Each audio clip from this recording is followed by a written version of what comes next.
இங்க ராகவன்கிற ஒரு நபரு கிராமத்துல நொங்கு வியாபாரம் பார்த்துட்டு இருப்பாரு. இவருக்கு பொண்ணு பாக்குறதுக்காக டவுனுக்குள்ள போய் போட்டோனா எடுத்துட்டு வருவாரு. இவர் அந்த கிராமத்திலேயே நொங்கு வியாபாரம் பார்த்துட்டு இருக்கிறப்ப இவருக்கு பார்க்க போற பொண்ணு அந்த இடத்துக்கு வரா.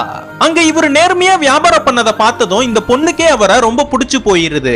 ஆனா இந்த பொண்ணோட வீட்டுல இவரோட போட்டோவை பார்த்ததும் இவருக்கு ரொம்ப வயசான மாதிரி இருக்கு, வேற சம்மதம் பாத்துக்கலாம்னு சொல்றாங்க.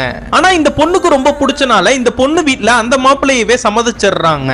இன்னொரு பக்கம் பார்த்தா அந்த கிராமத்திலேயே ஒரு வயதானவர் மனு கொடுக்கிறதுக்காக ரோட்லயே உட்கார்ந்து இருப்பாரு. ஆக்சுவலா இந்த ஊருக்கு சரியான ரோடு இல்ல, தண்ணி இல்ல, லைட் இல்லன்னு இதெல்லாம் எழுதி மனு கொடுத்தா வாங்குற யாருமே சரியான ரெஸ்பான்ஸே பண்ண மாட்டாங்க.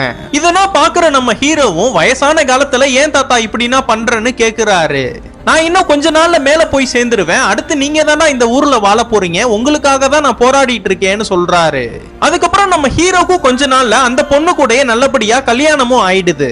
இன்னொரு பக்கம் அந்த கிராமத்துல இருக்கிற எல்லா ஆண்களுமே போலீஸ் ஸ்டேஷன்ல வந்து என்னோட மனைவி காணோன்னு ரிப்போர்ட்னா பண்றாங்க.